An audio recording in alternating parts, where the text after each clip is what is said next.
How you doing? You may be one of those people like me who's lusted after a car, or maybe just needed a car, and you've gone to a dealership and walked out of there feeling worse than if somebody killed your dog. And over the years, I've heard stories from people, read stories that will make your skin crawl. And I'm going to share some of the worst experiences I've had and some of the behaviors that are exhibited by dealers and kind of what you can do. But this is a prelude to a much bigger video that's going to cover all the bases: dealers, manufacturers, and of course, the consumer. So let's get started.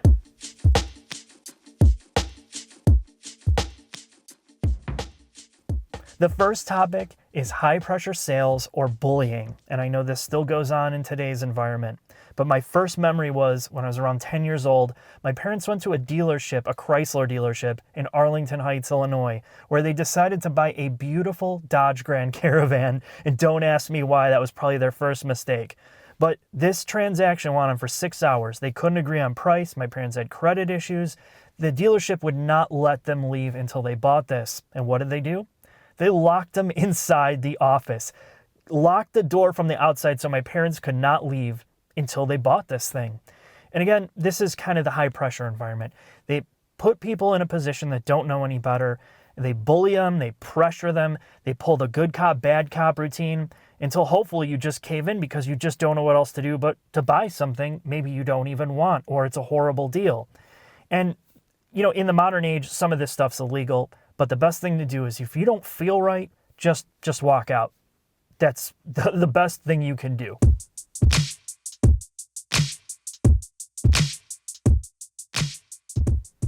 The next one's a hot button issue, and it doesn't happen all the time, but it's happened to me. I've seen it, I've heard it, and that is discrimination. Impossible, right? Racially, sexually, and financially. And here it is. I'm the token white dude, right? Everything's perfect for me, but I've had issues where I've gone in, they wouldn't let me test drive a car because I didn't look like I had money. Or they refused to even let me get in a car until I put money down on it, or just sent me away altogether. I've gone in with my girlfriend where they refused to talk to her because she was a woman, a girl, or talk down to her like she was subhuman.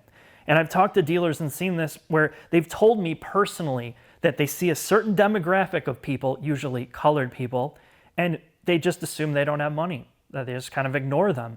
And I think if you're in this situation, this doesn't happen everywhere, but if you're exposed to this, talk to the manager. If they don't take you seriously, just walk out and either report it to the customer service number of a manufacturer or go online and write a review about it.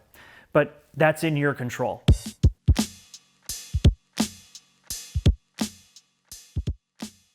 The next biggie is the financing game that dealerships play. And this is relevant because I just went through this as a part of making this video series. I decided I was going to find a Hyundai Genesis. And I went through my bank, USAA, which has a car buying service. And USAA is for military personnel or family members of military personnel. They have amazing customer service. And one of the main reasons I use them is if you finance with them, you get to buy an aftermarket warranty, which is the cheapest and most amazing thing. And then I just pay off the car and still have the warranty. So I went through their car buying service, which is connected through TrueCar.com. You find the car you're looking for, where it's at, and I located one, a certified one, in Texas, and I'm in Illinois, at Jerry's Hyundai. Click, I want this car. They call me next day, the dealership. What can we do for you? So I ask them some questions. I email them. Can you send pictures of the underbody of the car? I want to make sure it's not flood damaged, no damage to anything. Perfect. I make them an offer. I tell, basically 2 emails, and we were done with the deal until I said, okay, how do I hold the car? They're like, well, send us, your ticket, your airplane ticket to fly there, which I did, and I made the mistake of making a non-refundable airplane ticket. And I said, okay, I'm going to bring in a cashier's check from USAA, or I can give you a wire transfer from USAA, considering this is the whole service. And that's when things went off the deep end. They refused to accept a check from USAA, even though the check's cut in Texas for a Texas dealership, and they refused to accept a wire transfer as well. And the excuses were all over the place, from we're afraid you're going to steal the car and we're not going to get paid, you're going to take the car and the payment's not going to go through, a wire transfer or a check, The white slip, the taxes, the titles, our software. They even blame their titling and registering software that it can't do out-of-state transactions. And then the employees were telling me that they were afraid of losing their job if they break this process.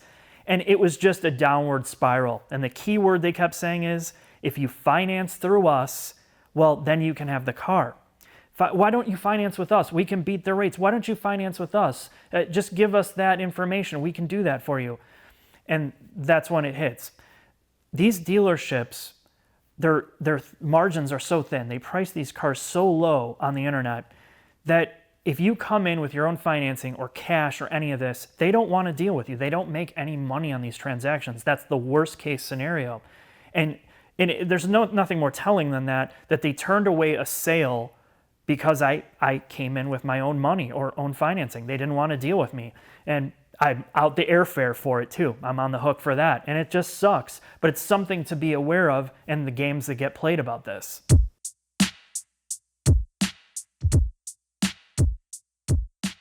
Yes, the fun continues. The next one is the bait and switch. You want one thing, they try to pass off another thing, and usually it's something in their inventory that they need to get rid of.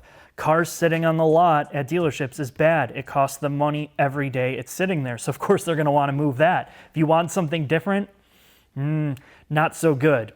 This is another Hyundai horror story, and it was about preferencing a new car or trying to get one that I wanted before it was released.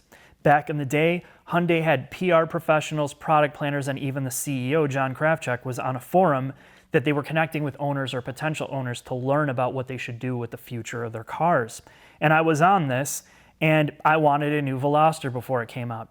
And I'd never seen it, I never drove it, but it was more about supporting what they were trying to do with improving all their cars.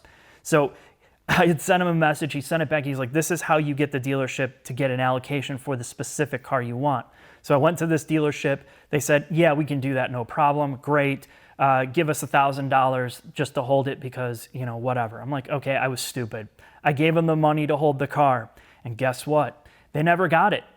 After 2 months of calling and dealing with them, going in there, they never got the car. But they did get some Velosters in, and when they got those in, that's what they were trying to give me. And they were automatic, so it wasn't the color I wanted, nothing. And when I tried to get my money back, nah, sorry, you have to take what we gave you. And I complained and I complained and I complained, and I went back to Hyundai and told them what was going on, and it took them getting involved with this dealership to get my money back, and that was the only way to do it.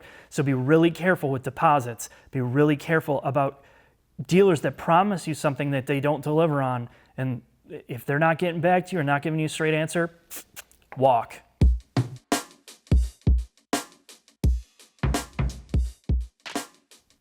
The next one is dealerships trying to push junk on you and just expecting you to stand for it. And this was a CarMax problem. I contacted my local CarMax. I wanted a car they didn't have, and they said they could pull it from another location. Here it is. Here's the pictures. And we can bring it in for $750 to ship it to our local location in Schaumburg, Illinois. I said, okay, but here's my requirements. I need to make sure there's no curb rash, there's no damage to the bumpers, the under part of the bumpers, no chips in the paint, nothing repainted, blah, blah, blah. They said, yes, here's the pictures, there's nothing wrong, there's no curb rash, nothing. The car comes in, I pay the $750. There's curb rash, there's scrapes on the under part of the bumpers, clearly wasn't the right pictures. There's everything that I asked them to check wasn't there, and I had it in an email. Well, guess what? I said no, I didn't want the car. And again, they tried to take the money for shipping. And again, it's another one of those things about standing your ground, because they will do everything in their power not only to take your money, but to make sure that you buy whatever's there, despite you wanting it or not. And you got to be strong.